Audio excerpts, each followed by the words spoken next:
Assalamualaikum semuanya.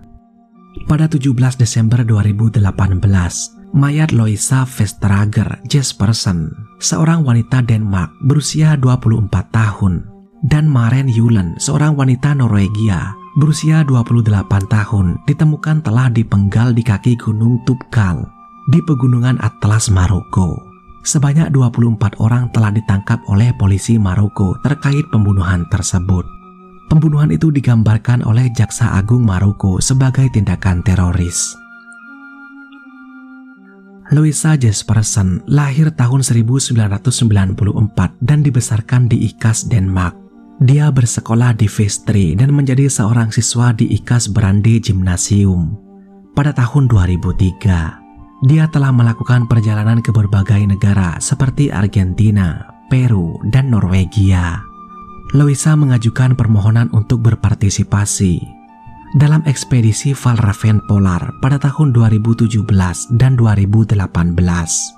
Sedangkan Maren Julen lahir tahun 1990 dan berasal dari Brin, Norwegia. Louisa dan Julen adalah mahasiswa di Universitas Norwegia Tenggara, di mana mereka belajar berkemah di luar ruangan dan panduan alam untuk menjadi seorang wisatawan. Dua wanita itu tiba di Maroko pada tanggal 9 Desember sebagai turis dengan niat untuk mendaki. Menurut ibu Louisa, kedua wanita itu pertama kali tiba di Marrakesh sebelum melakukan perjalanan ke Imlil di Pegunungan Atlas. Desa Imlir populer dengan wisatawan sebagai dasar utama untuk puncak Tubkal yang merupakan puncak tertinggi di Afrika Utara. 4 pelaku penyerangan telah berbagi video di media sosial sebelum melakukan serangan kepada dua wanita tersebut. Di video, mereka bersumpah akan setia kepada kelompok teroris ISIS dan mendiskusikan kehancuran yang disebabkan oleh pesawat tempur aliansi Perang Salib. Salah satu penyerang mengatakan, "Teruslah berjuang melawan musuh Allah, dimanapun Anda berada. Anda tidak memiliki alasan dan kami adalah pendukung Anda. Anda memiliki sekutu di antara kita." Maroko dianggap sebagai tujuan yang aman bagi wisatawan. Serangan teroris terakhir terjadi pada 2011, di mana 17 orang tewas dalam sebuah ledakan bom di sebuah restoran di Marrakesh. Namun lebih dari 1.600 orang telah pergi dari Maroko untuk bergabung dengan negara Islam dalam perang saudara Suriah. Pihak berwenang Maroko pada awalnya mengabaikan orang-orang yang bergabung dengan ISIS, tetapi kemudian menyadari bahwa mereka bisa kembali melakukan kejahatan teroris di Maroko. Akibatnya, Biro Central d'Investigation Judiciaire atau BCIJ pun dibentuk untuk mengantisipasi mereka. Pemimpin Maroko tampaknya memiliki kendali yang baik atas situasi jihad dan bekerja sama dengan otoritas Eropa dan Amerika Serikat. Tapi pada pagi hari 17 Desember 2018, sepasang pendaki Prancis menemukan mayat korban yang dipenggal kepalanya. Tenda mereka ditemukan berada di dekat jalur yang menghubungkan Imlil ke Gunung Tubkal.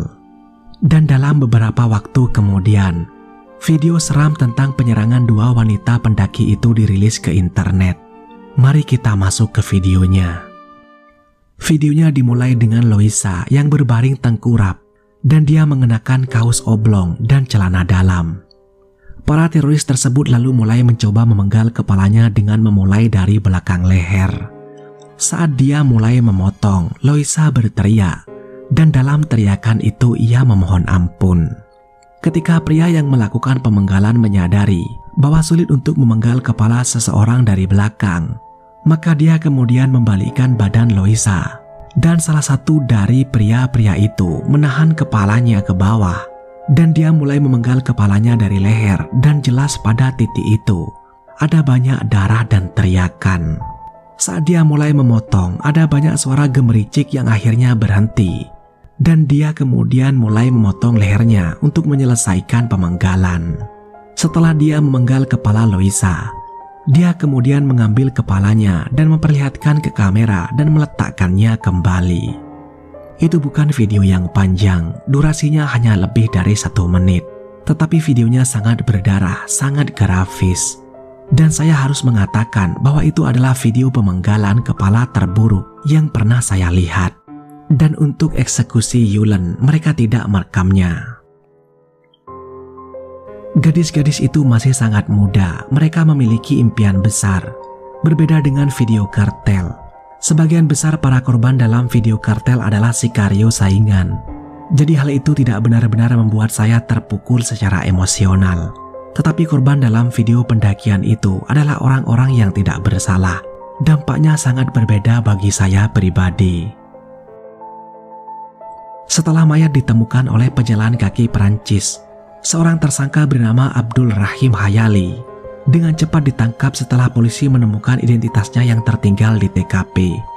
Setelah itu, polisi menangkap 3 tersangka lagi, yaitu Abdes Samad Ejud, Rachid Afati, dan Yones Oziad, yang ditangkap saat naik bus pada pagi hari di kota Marrakesh.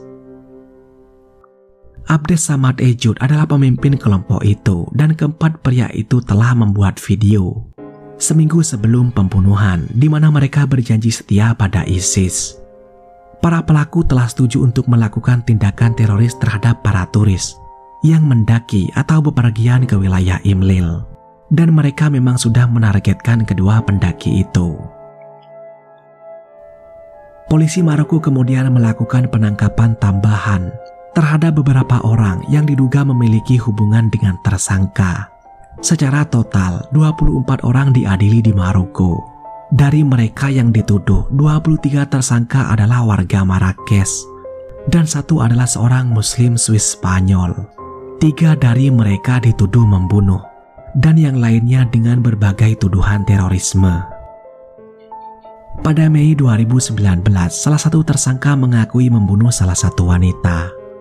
Dia sebelumnya telah dipenjara karena mencoba bergabung dengan negara Islam di Suriah dan dibebaskan pada tahun 2015. Pada Juli 2019, 3 tersangka dijatuhi hukuman mati. Dan pada 31 Oktober 2019, hukuman mati dilakukan kepada tersangka utama. Abdes Samad Ejud berusia 25 tahun. Yones Oziad 27 tahun, dan Rachid Afati 33 tahun yang merekam pembunuhan. Tersangka keempat Abdul Rahim Hayali yang dijatuhi hukuman penjara seumur hidup diubah menjadi hukuman mati.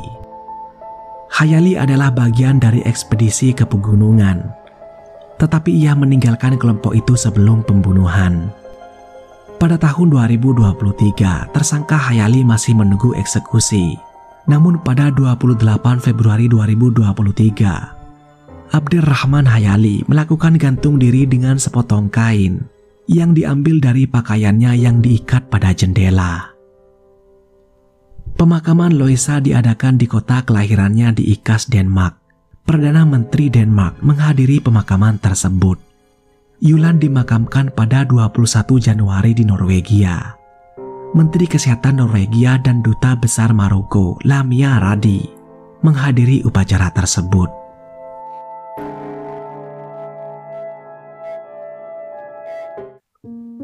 Jika ada informasi yang tidak saya sebutkan di video atau apapun itu, silakan tuliskan di kolom komentar. Terima kasih sudah menonton.